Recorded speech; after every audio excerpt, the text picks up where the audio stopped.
د کانکور فزیک ښوونیزې خپرونې درنو لیدونکو سلام. په دې درس کې مونږ په افقي محور کار او همدارنګه د کار د واحدونو په هکله خبرې کوو. په دې درس کې مو د قوې مومنت ولوسته او ویلې کله چې پر یو جسم قوه وارده شي او په افقي محور حرکت وکړي دې ته د قوې اغیز ویل کیږي. اوس به په افقي محور کار او همدارنګه د کار واحدونه په ترتیب سره ولولو. لکه څنګه چې ګورئ یو جسم له ام کتلې سره د ځمکې په سطحه د سکون په حالت کې واقع دی او د اف قوې په واردېدو جسم د ډي په اندازه د افقي محور پر مخ خپل موقعیت بدلوي. د وارده شوې قوې لوری او د جسم د موقعیت بدلون په دې حالت کې یو ډول دی. نو که وغواړو چې ترسره شوی کار محاسبه کړو له W مساوي F ضرب د D فرمول څخه کار اخلو. په دې فرمول کې W ترسره شوی کار، F عامله قوه او D د جسم د موقعیت بدلون دی. زده کوونکو د مخکنیو حالتونو برعکس چې دلته یې ګورئ په یو جسم باندې یو اندازه قوه د تیتا زاویې لاندې وارده شوې ده او جسم خپل موقعیت د D په اندازه بدل کړی دی. په دې حالت کې کار د W مساوي F ضرب د D ضرب د کوساین د تیتا فرمول له مخې محاسبه کیږي.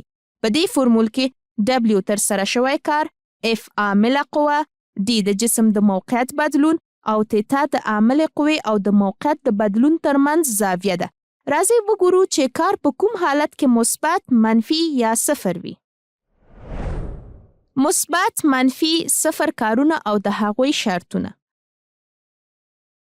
که الفا لوی او مساوي له صفر او کوچنی له 90 درجې وي ترسره شوی کار مثبت دی ځکه چې قوه او د موقعیت بدلون په یو لوري دي. که الفا لوی له 90 درجې او کوچنی او مساوي له 180 درجې وي ترسره شوی کار منفي دی ځکه چې قوه د موقعیت د بدلون لوري پر خلاف عمل کوي. که الفا مساوي 0 درجې وي کار مثبت اعظمي حد ته رسیږي یعنی ټوله اعمال شوې قوه د موقعیت بدلون په لوري ده. که الفا مساوي 90 درجې وي ترسره شوی کار له 0 سره مساوي دی ځکه د قوې مرکبه د موقعیت بدلون په لوري کې شتون نه لري نو د قوې او موقعیت بدلون ترمنځ هیڅ اړیکه نه رامنځته کیږي.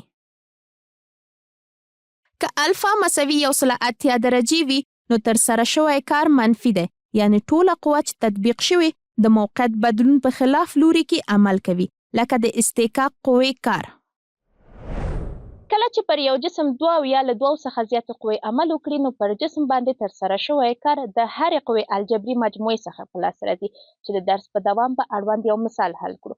په دې هیله چې په افقي محور ترسره شوی کار به مو ښه زده شوی وي د خپرونې په دې برخه کې په 4 ګونو سیستمونو کې د کار له واحدونو سره اشنا کیږو. په 4 ګونو سیستمونو کې د قوې د واحدونو، سمبولونو، د موقعیت بدلون او کار جدول.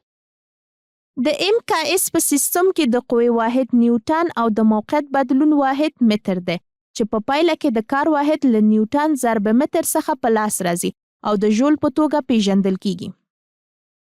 د سی جی اس په سیستم کې د قوې واحد ډاین او د موقعیت بدلون واحد سانتي متر دی.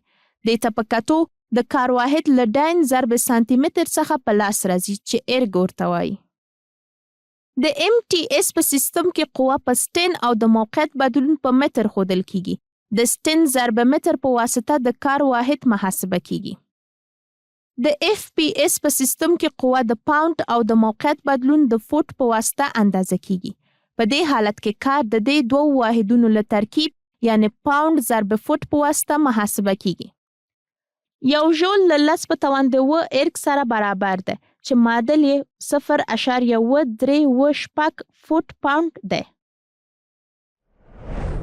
د یادونې وړ دی چې کار یو سکالري کمیت دی یعنی یوازې اندازه لري خو مشخص جهت نه لري. د خپرونې په دې برخه کې د هغه اړیکو څخه په ګټه اخیستنې چې اوم لوستلې په افقي محور د ترسره شوي کار او د کار د واحدونو څخه به څو پوښتنې حل کړو. تاسو هم دقت وکړئ. مثال 15 ضرب د 10 په توان د -4 ژوله کار په ارګ واړوئ. په دې سوال کې موږ ته ویل شوي دي چې 15 ضرب د 10 په توان د -4 ژول څو ارګه کیږي. نو 15 ضرب د 10 په توان د -4 ژول مساوي کیږي خپله قیمت بیرته لیکو. 15 ضرب د 10 په توان د -4 ضرب ده.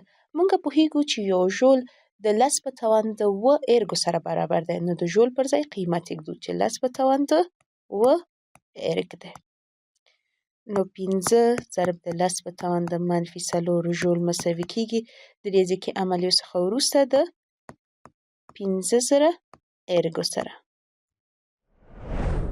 مثال: 10 نیوټنه قوه تر 80 درجې زاویې لاندې پر یو جسم واردېږي او جسم د 6 متره په اندازه بې ځایه کوي. د ترسره شوي کار اندازه به څومره وي؟ په دې پوښتنه کې له موږ نه ترسره شوی کار غوښتل شوی.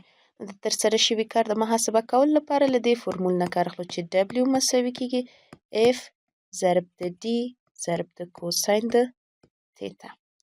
نو ترسره شوی کار د محاسبه کولو لپاره لیکو چې W مساوي کیږي د F مقدار لرو 10 ضرب د D مقدار لرو 6 ضرب د کوساین د تیتا یعنی 80 درجې. نو د ترسره شوي کار مقدار مساوي کیږي د 10 ژولو سره. د خپرونې په وروستي شیبو کې د درس اړوند د کانکور له فورمونو څخه څو پوښتنې ګورو او تر هغې وروسته تاسو ټول په لوی الله تعالی سپارو. ښې چارې. د W مساوي F ضرب د D معادلې په واسطه له لاندې مفاهیمو څخه کوم یو تعیینېږي؟ 1. کار 2. انرژي 3. قوه 4. توان.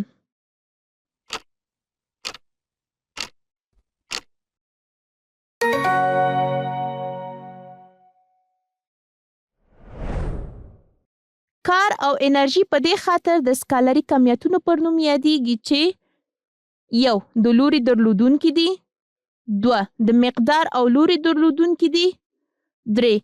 د لوري درلودونکي نه دي 4. هیڅ یو.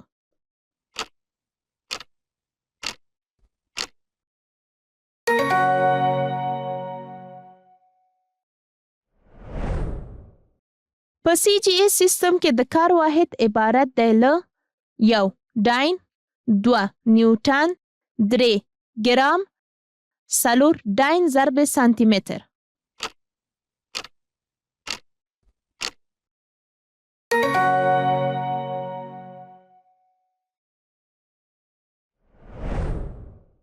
ژول د کوم فزیکي کمیت واحد دی؟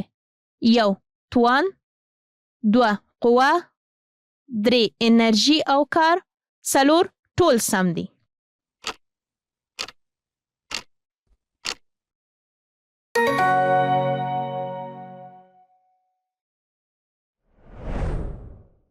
که چیرته عامله قوه او د موقعیت بدلون هم جهت وي اجرا شوی کار به څه ډول وي؟ 1. کله 0 او کله اصغري 2. اعظمي 3. 0 4. هیڅ یو.